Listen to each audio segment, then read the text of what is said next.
This is B430. Hi guys, welcome to my channel. My name is George and this is B430. This is a platform where we feature the young, the vibrant and the amazingly talented persons who are doing well in their chosen fields, career and profession. Our aim is to inspire you out there to do beyond yourself, to go out of your comfort zone. And how do we do that? We inspire you by the stories of the persons who we bring on the show. Today I have with me someone whom I consider to be a groundbreaker as long as the Nigerian movie industry is concerned. If you are an ardent fan of the popular comedy series on Africa Magic, The Johnsons, then the name Terry Johnson rings a bell. Yeah, we all know the very ambitious and hilarious Terry Johnson, and we have him here on B430, not as Terry Johnson, but as Olumide Oworu. That's who he is. Alright, so stick around, don't go anywhere, because B430 would come back. This is B430. Today I have with me Olumide Oworu on B430, and it's really amazing to have you here. Thank you very much. Thank you. Okay. That's how you want to set this up, I mean. No, yeah, I just wanted to get you started. Okay, so you're welcome to the show. Thank you very much. Glad to have you here. Thank you. Okay, so let's get to it. Yeah. You started acting at the age of 6? Yes. And now you're 24? Yes. So that's about 18 years gone? Yes. Great. So tell us, how would you sum up this whole 18 years? Wow, if I had to put it in one word, I would say fun. I mean, there's other parts. I mean, it's been challenging as well. You know, it's been difficult at some parts, but in general, it's been a fun experience. It's been a really good learning experience as well. I've got to meet and work with very, very talented individuals. Some that I've looked up to growing up. Some that I've met and we're really good friends now. So in general, I would say the journey so far for me has been fun. So has this been what you always wanted to do, or you probably stumbled on it and felt, okay, let's get on? I mean, I wouldn't say stumbled, but it wasn't exactly the plan from the beginning. I've always liked, media and entertainment. I've always liked watching adverts on TV. I've always liked watching TV in general, docus, movies, music videos, cartoons, that kind of thing. I've always liked to talk. I started talking very early, so I've always liked to talk, engage people. I've always liked to be, I wouldn't say a performer, but I somehow have liked to perform. So what happened was, after I finished secondary school, I went to audition for, at the time, Tinsel I auditioned for. And then, I didn't exactly make it on there, but then I got a call back. Long story short, I auditioned again, got on the Johnsons, then I did Sugar for MTV. And it was at that point I was like, wait, there's something here, but it wasn't really the plan from the beginning. I always thought I'd be a lawyer. I mean, first I wanted to play football, but I really thought I was going to go into law. Okay, great. But did you still play football now? Like, to be honest, no. I don't play anymore. I don't have the time as much anymore. Okay, yeah. So you studied mass communication. Yes. So I was wondering, why didn't you do theater arts?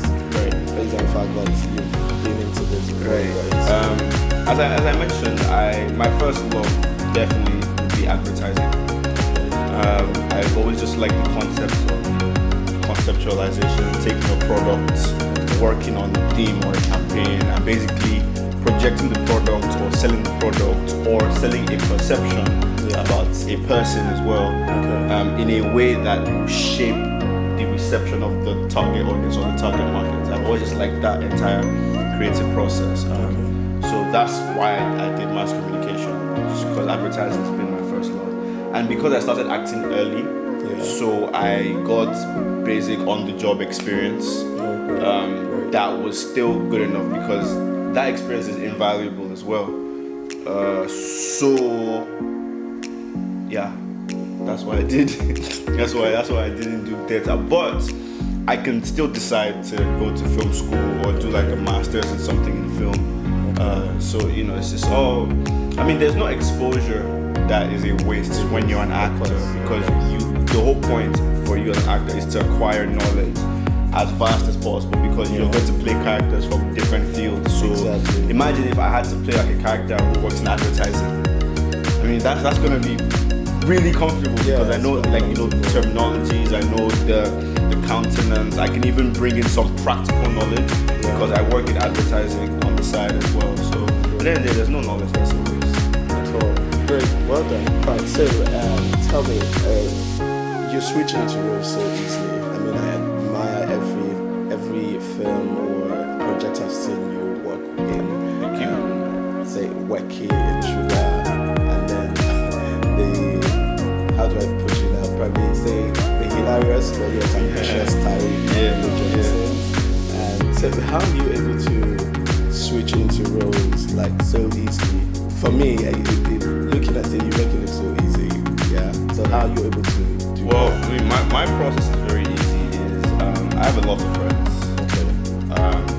And a lot of my secondary school experiences helped me with these characters, especially for Tyreek. So I just draw from things that I've gone through, or things that I've experienced, or things that I've heard other people experience, and try to just make it as believable as possible. So what I do for myself basically is I ask myself, if I was watching this project and I was watching another actor play this character, what are the things that I would need the actor to do in order for me to connect or relate or to just believe that the performance generally is believable. So that's my process. What would I want to see if I was watching TV, and I just try to recreate that for myself. And when I can hit that level, then a lot of the time I'm just really confident in the fact that the character will be true to me. Great, wonderful. Okay, so you've worked with several persons in the movie industry. Who would you say is someone you probably haven't worked with, but then you're looking forward to working with that person? Whoa, I would say Jamaica. Okay. I would say Jamaica because growing up, I didn't watch a lot of Nollywood projects, but I did see a lot of Jamaica, and I really liked his representation of the characters that he played, and also I kind of thought he kind of looked like my dad. Oh, really? Yeah. So that created a certain bias towards Jamaica. But yeah, definitely, I would be more than honored to be on a project with Jamaica. Have you met him before? I haven't met him yet. I'm looking forward to that as well. But definitely would be Jamaica. I understand you have a very close relationship with your mom. Of course, everyone does. Yeah, but then she also is your manager. Yeah. So how are you able to work with her? I mean, son and mother relationship professionally. I mean, for me, it's the best thing having my mom as my manager. I really wouldn't have it any other way. I feel like if at all at any point I still have some other form of management, my mom is still going to be in the picture for sure. It's convenient because I can reach my manager anytime. I can go to my manager at 3 and be like, come get me client manager conversation. And just because it's my mom, so there's a lot of the time I don't even get involved in the process, like so in terms of booking or the fee or when I'm gonna be on set, my schedule. She basically handles all of that. I just show up. So it just makes life easy because I'm like, oh yeah, mommy, what do I have to do this weekend? She's like, okay, you have this. These are the times. These are the places you need to be at. I've spoken to this stylist. This is your outfit. And I'm just like, thank you very much. Like, make it easy. And just, I can rest easy knowing that my manager has, my best interests in mind. I know she's not going to let anybody cheat me. Exactly. And I'll just go behind your back. Exactly, and also because she's my mom, mothers tend to have a sixth sense. So if she's not feeling comfortable with me doing something or me going somewhere, I just let it go. I try not to argue because once or twice I tried to be stubborn and still go for it, and it kind of has come back to how she said it to the end. So now when she's uncomfortable, I'm like, no, we will leave it. But it's glad very she's comfortable with this. Exactly. Okay, great. Okay, so tell me, as an actor, Yeah. you go to places, a lot of people know you. Yeah, but have you had any embarrassing moments? I mean, nothing too embarrassing. I've been very lucky so far. Nothing out of the ordinary has happened. Nothing that I would term as being embarrassing has happened. I mean, once or twice, I'll meet like somebody and they'll literally be screaming, "Oh my God!" And I mean, but that's about it. Nothing too bad. At least not yet. You're looking for. I mean, to a certain extent, I remember the first time I went for, we were on a sugar tour, a uni tour, and we went to University of Calabar. And it was literally the first time I ever went somewhere, and on the way out, people like came out en masse from the hall and came to the car, and they were tapping the windows and like, don't leave, and I was like, wow. And then you signing autographs. As well, and I'm like, this, I can get used to this. but yeah, nothing too embarrassing. Okay, nice. Okay, so let's bring it back home. This is Nigeria, and I think there was a time, there was a statement from the president that the Nigerian youths are lazy. Right. Yes. What do you think is the problem of the average Nigerian youth? Do you even think that we are lazy? I mean, I feel like this question is a matter of perspective, in the sense that a lot of the older folk in general somehow share the same exact sentiment, because we basically are coming up in different, time zones, so to speak. So the requirements for back in the day, to go to school or to get a job or to get qualifications or things needed to do to make ends meet were very different from, how things are now. Also, I mean, it's evident that the population is higher. So there's more people and there's less available slots. So that's automatically a difference rather in growing up. Also, we have more technology. I mean, so we have gadgets, there's TVs, there's a gadget for everything. I saw a video a couple of days ago about this one that folds your clothes. I know that. Exactly. So now we don't even have to fold clothes again. There's washing machines, there's dishwashers, and all these things. So I wouldn't say we're lazy in quote. I would just say there's not that much motivation coming from either the family unit or like from the government. Just everything just generally seems very negative. I mean, you have people who graduated with really good grades and like 8, 9, 10 years after, they're still looking for employment. Whereas back in the day, once you were graduating with a certain grade to a certain extent, you were assured of getting some form of job placement. Standard of living was a lot better. The cost of living wasn't as expensive. So I just feel like they don't really understand what we're going through. Because the same way, like their parents probably look at us and say, "You're lazy." But now they just go to the farm. Now you're going. Do you know what I mean? So at the end of the day, I would say I don't think we're lazy. I just feel like there's not that many opportunities. But then there still are people that are trying to make a way for themselves. So in the end, I don't exactly subscribe to that as a generalization. I would say there'll most likely be certain Nigerians that are lazy. I mean, this applies the world over. But generally, I don't agree with that. Yeah, I think we're not Jews, but we didn't try. Okay, great. So let's get to your work. What's your philosophy about work? My philosophy about work, I mean, it's very simple. Just have fun with it and let the work speak for itself. I mean, entertainment is a cycle. I'm not gonna be here forever, but the work that I do is gonna be here even long after I'm gone. Yeah. So I kind of take everything as best as I can and just try to go about my work in a way that when I'm way older, I can look back and be proud of everything that I've been a part of. I mean, that's just it. But most importantly, just have fun with it. Okay. I mean, I don't believe in doing something that's going to be stressing you out. I'll just reduce your lifespan. So I just have fun. Yeah. In general. Exactly. Okay. Yeah. So you I know you to be a rapper. I think I have about 2 of your songs on my phone. Right. Oh, mad. So maybe a lot of people don't know that. They only know you as the actor. Yeah, because I haven't done an official release yet. So like a lot of people are not aware of that. Yeah. So do you want to tell us about you and music? So I've been listening to music from as long as I can remember. I listen to not necessarily every genre, but multiple genres. You know, soul, jazz, R&B, rap, neo soul, Afro pop, Afro fusion, Afro beats, and then the whole 9. And I listen to music from different times, so 20s, 30s, 40s, 50s, 80s, 90s.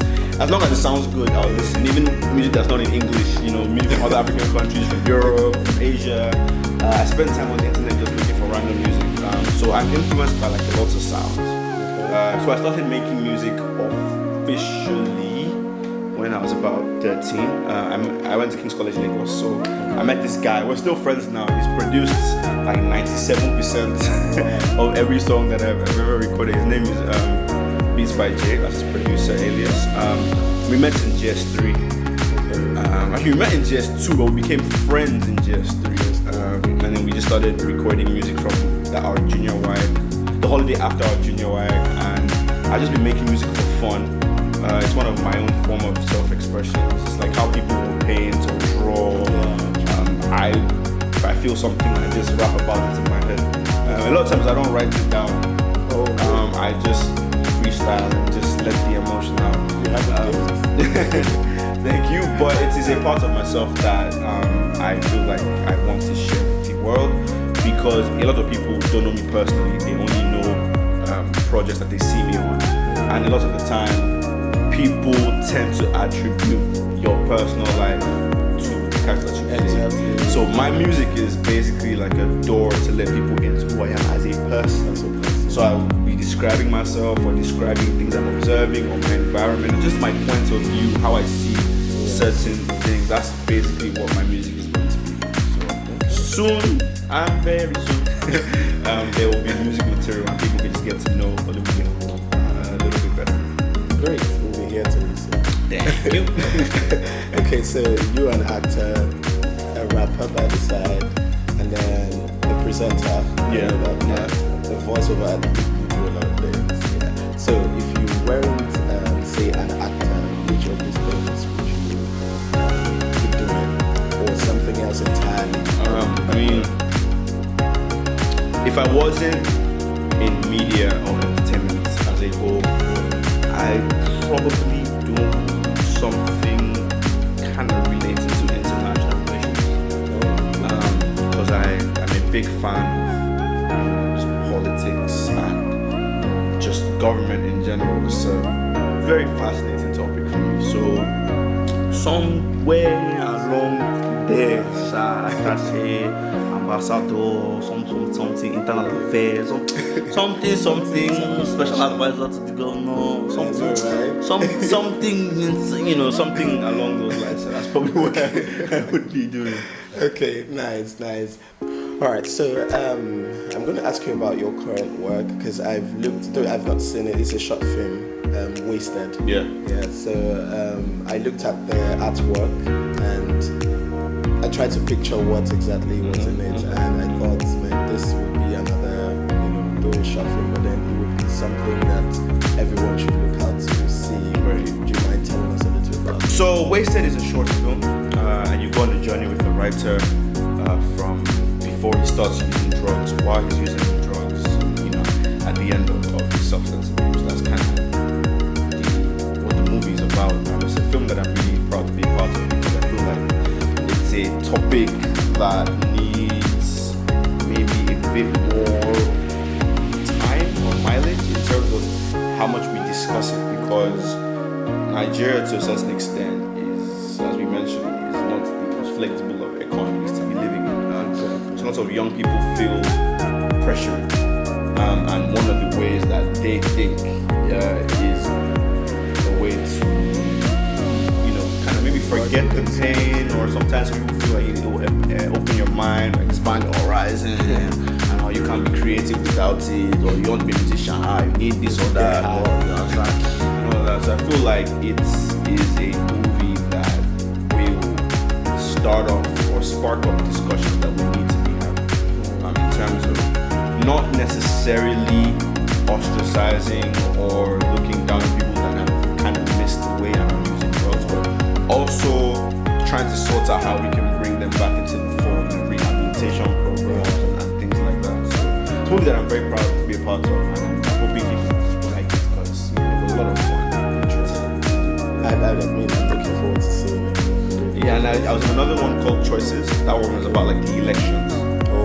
It came out just before the presidential elections. So projects like these, encouraging people to vote, encouraging people to be careful about drugs and substances. These are places where I want to be part of and just kind of give back through my talents to society, and hopefully maybe even touch lives, because that's part of the point as well. Yeah, sure.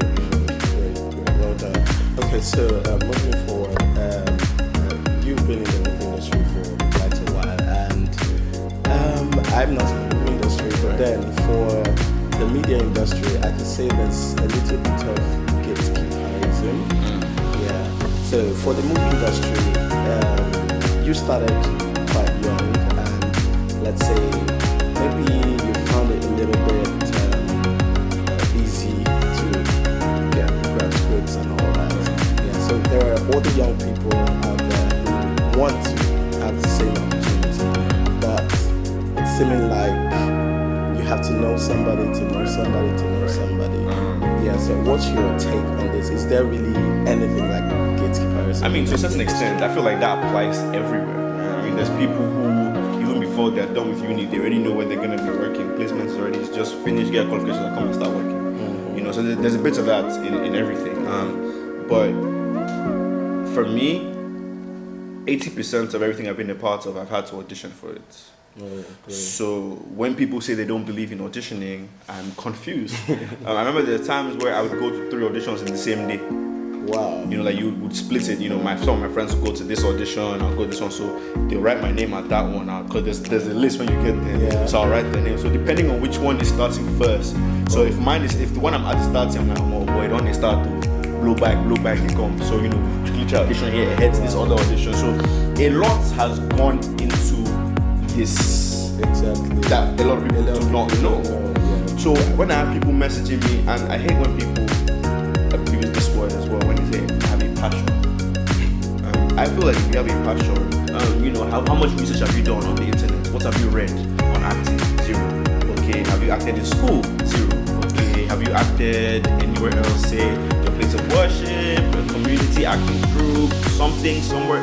0. So how is that a passion? What's the passion?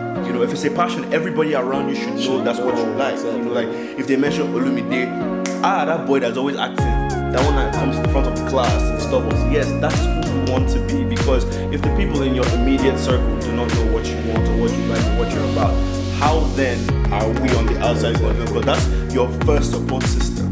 True. If I put out a song now and I play for you, I send it to you, you're most likely going to play for other people.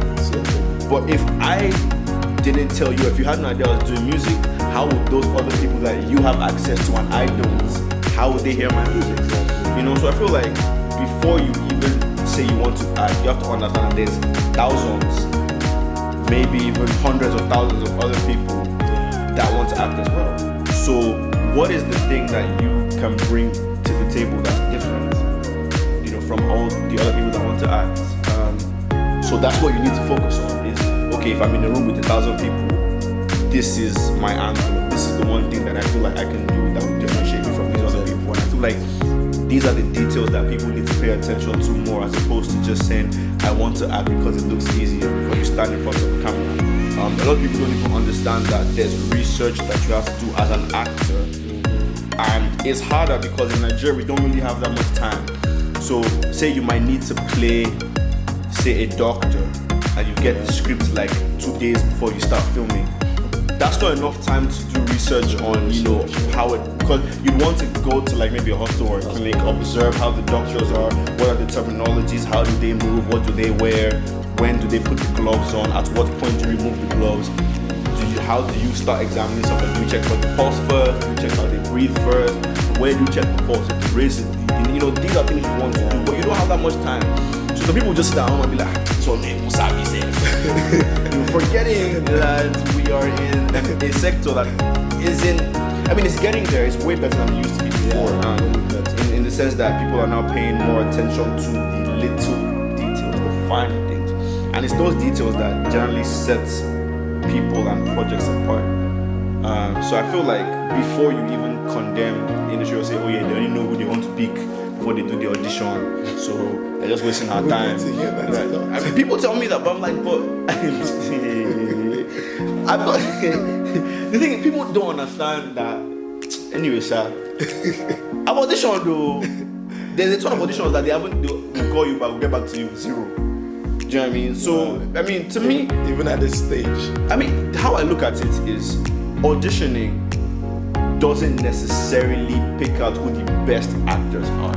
Exactly. What an audition does is, okay, for example, if you watch a movie, when the movie starts, you see the production house, and then you see let me say, use my name as an example, an Olumide Oworu film. What that means is I'm directing the film. It doesn't mean I'm the producer or I own the film. It just means this is my perspective of the script. This is how I want to direct it. If we both get the same script, the same budget, the same location, the same actors, the same crew, but we film at different times, it will never be the same outcome. You might want your shots from here, I want my shots for the same scene from like down here. So auditioning basically depends on the panel, the people involved, who or what they think best fits the character.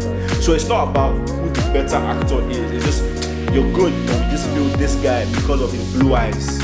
When we're writing, we just saw a guy with blue eyes, but you have brown eyes. Doesn't mean you're not people. Sometimes you're the better actor and you won't even get the role because somebody has a detail that they feel is more important than just the acting. It's a physical attribute or that kind of thing that they feel fits the character. So auditioning doesn't mean you can't act. It just means you're not best suited for this role, which is fine. But a lot of people take it as condemnation. They don't want me, they don't like me, maybe I cannot act. Sometimes maybe you cannot act, but that's a whole other discussion. Because I feel like people are not truthful. Yeah. Like for example, if you ask me now, can you play football? I cannot play. I'm not gonna come and say, Sabi. I know I cannot. You choose me your sets at owner's risk, anything you see there on your own, that kind of thing. But there are people that they want to act, but they really haven't gone through the right processes. This one time I went for an audition a couple years ago, and while I was auditioning with this guy, he was reading. So in the scripts, you have like directions on top of the dialogue. So for example, it can be like Olumide turns to George, then he shouts, "George, where are you?" Right? So I'm supposed to just read that, understand I'm supposed to turn and just shout, "George." This guy was reading everything. So he'd be like, Olumide turns to George, Olumide shouts, "George, where are you?" Olumide then sits down. Olumide look, and I'm like, guy, how are you here? And he has passion. And he'll probably be thinking, I've gone for 5 auditions, he's not picked me for a weekend, forgetting that you can do so much on your smartphone. So I feel like people need to just try and take out time to improve themselves, because things are always changing. There's free content, there's free videos, there's acting tips, acting classes, some master classes on YouTube. That's basically free as long as you have the internet. So I feel like if you work on yourself, it puts you in a better position to actually make something out of filming. That's true. If you're listening and you want to get into acting, it's hard. It's not as easy. It's fun. Don't get me wrong, but there's a lot that goes on behind the camera as well. In terms of understanding the character and bringing the character to life, there's so much that you have to do, so much you have to pay attention to. So I feel like it helps if you start building that side of yourself even before you act, because sometimes some directors or some casting directors or some producers can look at you and be like, okay, you haven't acted before, but there's something we can work with you, we can mold, there's some potential. You just need a bit of help, a little bit of guidance, but there's something there. So you need to work to put that something there. Exactly. And then if it's for you and you put yourself in the right place, time and chance, God factor, you'll get it. Certainly. Thank you very much. Okay, I knew that there was something I wanted to say. Yes, so there's so much you put in to be where you are, and of course I've spoken with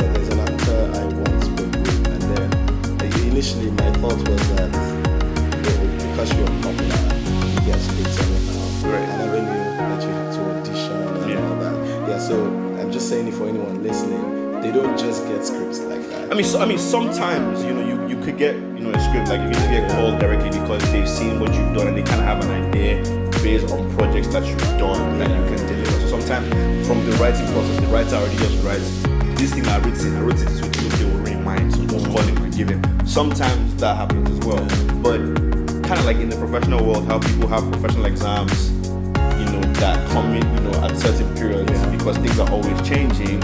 It's kind of how audition works as well. It's a part of the job. So you never really get to a point that you are too big to audition. It's just sometimes instead of a general audition, you might get called to like a closed door audition where it's you and maybe 2 or 3 other actors reading for the same character because they feel, okay, any of the 4 could easily play this role, but which is more suited. So we want to see the 4 people and see how far.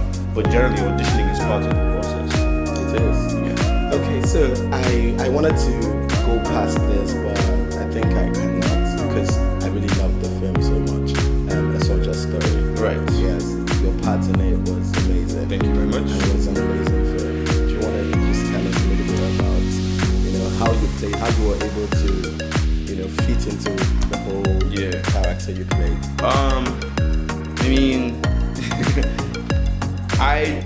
Before a soldier story, I had seen movies like Hotel Rwanda, Once Upon a Time in September, and it kind of Blood Diamond. So I kind of had a rough idea, of the visual aesthetic and just maybe understanding to a certain extent what the people who were in that unfortunate time, what they went through and how that must have been for them. So when I got the story, I kind of just drew inspiration from those projects and just tried to understand how a young boy, in that kind of situation, would feel, how he would react, maybe not knowing where your family is or knowing that one day you're going to school and then, next thing airstrikes and then your life just switched like that from, having everything to having no water, no clothes, living in fear constantly and all of that. And then also there was the part which was the most challenging part. It was the accents because the character was not necessarily a Nigerian. Yes. You could say maybe somewhere in Eastern, Southern Africa. It's a fictional country that we came up with called Watts Republic. So just the accent, sustaining the accents for the entire duration of the film was the challenging part. But I just, I watched videos from like Eastern and Southern Africa. I watched some stuff from the Caribbean as well, just on YouTube, a few instructional videos. I practiced with my dad as well because he was well traveled, so he had met people. He lived in Sierra Leone for a while as well, so it helped. That's kind of how the Edwin character and soldier story happened. Wow, great. Well, you should see part 2. It's gonna be out soon. Oh, really? Yeah, nice. So looking out for it then. If you thought 1 was good, You can't catch me sometime. Well done. Okay, and then I would also ask this: what stands you out in all that you do? There are a lot of actors everywhere. Yeah. So what is that one thing that stands you out as an actor? That's a hard question. In the sense that usually it's better when somebody else tells you why or how you're standing out. But I would say for me, I think I just bring a different energy to the room. I feel like the way I'm set up is you will know when I'm somewhere. And if it's a place where I generally am there a lot, when I'm not there, you will know as well. I think that's how I stand out. My energy is quite infectious, if I do say so myself. So that for me, I think this is my energy. It's just how my approach to everything. Just my energy in general. I feel like that's what stands me out. So when you're not acting, when I'm not acting, I'm sleeping. When I'm not sleeping, I'm eating. When I'm not eating, I'm chilling. That is it. Okay, so how do you chill? It depends. I chill by sleeping. Or, I hang out with my friends when I can. Just chill with the guys, just talk about what we want to do. It's nicer when you're plotting and scheming about your future with your guys. I was like, man, guys, how am I this guy? I was like, yeah, man, what's the plan? How can we get by this year. I know, right? This other guy don't travel. You know, like it just helps when you just feed off each other's energy, and I feel like you attract what you put yourself around. So if you have the right friends in your circle, even though they might not be in film, I have friends in the corporate world as well. And when I see them doing good, it kind of inspires me to do good as well. So that's my guy now. He's doing that. I have to level up. I have to match up. Everybody has to go up at the same time. There's no fun in being successful on your own. It's nicer when the whole team is on top as well. So I like to hang out with my guys, just like plan our future. That's nice. So where's your best spots in Lagos to hang out? Funny thing is, because of the nature of my job, I'm more of an indoors type of person. Okay. Because I mean, not that I'm complaining, but there's some days when I'm really not in the mood. That's the honest truth. I just want to be with the people that I've come out with. I want to just enter, do what you went there to do. If it's a movie or if it's bowling or paintballing, or whatever, it's a cinema, and then just leave. As soon as you enter, and then they now tell my friends photographer, come and snap us, come on. You know, my friends will be there. It's like, I'm all good. I'm like, understand. But a lot of them really get it. But I mean, there's those days that you just want to just in, out. You know, so on days when I don't mind, I mean, we could go to watch a movie, maybe go karting or paintballing. You know. Sometimes just even driving around Lagos can be therapeutic for me without the traffic. I know that. So you have to time it. Because I was going to ask you, how do you enjoy driving? You have to time it well. Driving in Lagos. Weekends, I think. Yeah, or like when everybody's at work, between 11 and 1, sometimes Lagos can be unpredictable. I've been in traffic at 2 a.m. I've been in traffic at 4 a.m. This Lagos. Wow. So you can't plan it. But yeah. It's crazy. Alright, so what's your best quote? Man, to be honest, I don't do all those quotes, all those inspiration, but I'm not there, I'm not with that, because I feel like everybody has a different journey, everybody has a different path. So just for me, if I had to pick, man, I feel like just, you know when they say like, you know, make hay when the sun shines, I feel like for me, that's all encompassing. There's everything in that simple quote. Just do what you need to do when you need to do it, how you need to do it. Thank you. Okay, so this part now is the part that I'll need you to repeat. Okay. Are you seeing someone in your relationship? Yes, I am. Oh, great. Yeah. Well, that was so straight. But yeah, I mean, it is what it is. Okay, great. Do you mind if I ask how many years now? I mean, it's not years, but how it works for me is usually like it's kind of like a transition from just like being guys, being friends. It just kind of happens.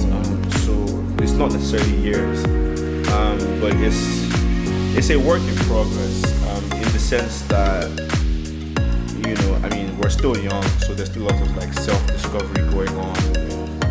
There's still a lot about myself I even need to understand before you say you want to understand somebody's. Do you even know you want to? That kind of thing. So it's a work in progress. But sometimes it's good to have something that just keeps you grounded and just helps you stay focused. So I mean, we'll see. I mean, it's no pressure. You know, sometimes it's just good to be in a space with somebody and just try to understand them, what they're about, where they're headed, and you know, actually just be a proper support system as opposed to just hanging out and oh hello babe and all these other things and all of that. So as I said, you know, it's a work in progress, it's no pressure, but you'll be interested to see what happens. Yeah. Great. Okay, so you are 24 now. Yeah. And so in about 6 years time you'll be 30. And this is before 30. So what do you picture yourself at the time you're 30? Blown, that's blown. But at 30, I would like to say, and this is more important for me anyways, I like to say I would like to be in a position, or I see myself being in a position where I have the resources to help other people. And not just saying or help other people to act, or you know, in general, you know, like, I mean, there's people generally that just need a helping hand in society in general. So at 30, I really see myself myself being in that space where I have enough to help myself, my immediate family, and my business. Exactly. That's to me, that's the priority. Exactly. Because that's success when you are able to affect others. Exactly. Well, thank you so much. It's been amazing having you. Thank you for having me. Thank you for having me. I mean, if you haven't gained anything, just learn. For you all who want to get into acting, just know that it's not a bed of roses. Like, you have to audition, you have to work, you have to do the work, really. Thank you so much. Thank you I very really much. appreciate this opportunity. Thank you. Gracias. Thank you. Can we now? Okay. But yeah. Okay. Thank you very much. Thank you very much. Thank you, and thank you again. Thank you. All right, guys, you've heard it all from Olumide Oworu. I mean, who else could give you all the nuggets that you need for life? I mean, he started acting at age 6. He's 24 now. That's 18 long years. I mean, he's got a lot of experiences to share, and I'm sure he did that here today on B430. Okay, I mean, we're open to anybody who wants to be on the show to inspire young ones out there with their success story. This is what we do on B430. We just want to get you working. We want to get you off your comfort zone, get inspired. A lot of young persons are doing so well for themselves. You do not necessarily need to depend on the government to do one or two things for you. I mean, they should do, but then if they're not doing it, you have to work for yourself and be what you want to be. The government cannot stop you, and nothing can stop you actually. Okay, till we come your way again next time with another interesting person on the show. Please do not forget to subscribe to this channel, and of course you can follow our Instagram handle. It's B430. That's B4_30, B4_30 on Instagram, and Twitter is the same. And I am George. I'll always be here, and I will continue to bring you amazing persons on the show. Thank you so much for watching. Bye. This is B430.